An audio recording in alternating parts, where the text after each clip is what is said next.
عن المرجیہ، کہتے ہیں میں نے ابو وائل سے مرجیہ کے بارے میں سوال کیا۔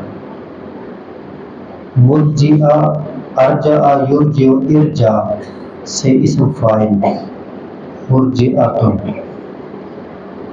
ارجع یرجع ارجع کا معنی ہے مؤخر کرنا، پیچھے کرنا۔ یہ ایک فرقہ تھا جو ایمان سے اعمال کو پیچھے کر دیتے تھے۔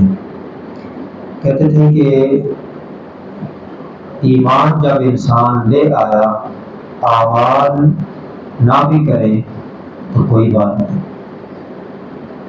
اعمال کی کمی سے ایمان میں نقص واقع نہیں ہوگا، بلکہ ان کا یہ نظریہ تھا کہ ایمان بس دل میں مان لیا کہ اللہ ہے، بس یہ بندہ مومن ہو گیا،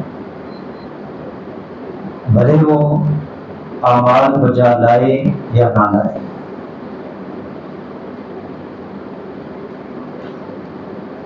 اور کم اعمال کرنے والا اور زیادہ اعمال کرنے والا ان کا ایمان برابر ہے۔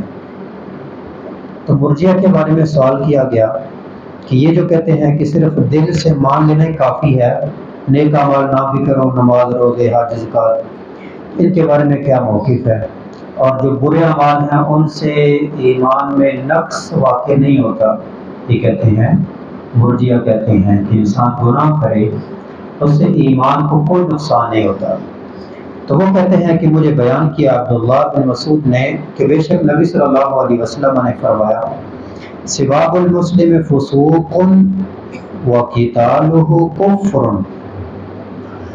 مسلمان کو گالی دینا فسق، نافرمانی ہے گالی دینا، اور اس کو قتل کرنا یا اس سے قتال کرنا کفر ہے۔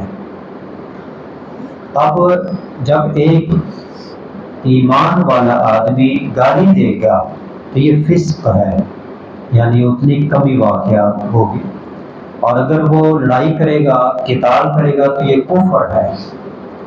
اب ایک برا عمل جو کفر کی طرف لے کے جا رہا ہے تو ایمان میں نقص واقع ہوا کہ نہیں ہوا؟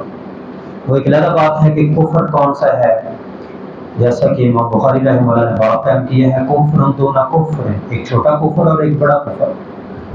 تو لیکن ایمان میں نقص تو واقع ہو گیا، جیسا کہ پیچھے ہم نے صحابہ، تابعین، تبع تابعین کے اقوال پڑھے کہ ہر ایک ڈرتا تھا کہ کہیں ایمان میرا کم نہ ہو جائے، اس میں نقص نہ واقع ہو جائے، ایمان ختم نہ ہو جائے، ایمان کی جگہ پر نفاق نہ آ جائے۔ یہ ہم نے کل اقوال پڑھے تھے۔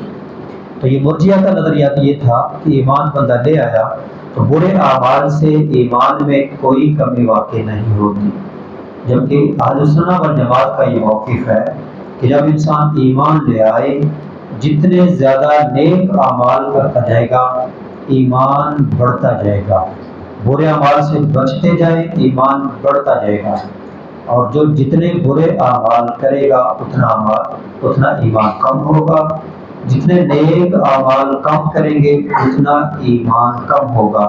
اللہ کریم سے دعا ہے کہ اللہ کریم ہمیں زیادہ سے زیادہ نیک اعمال کرنے اور برے اعمال سے بچنے کی توفیق عطا فرمائے۔ وما علیہ الا البلاغ۔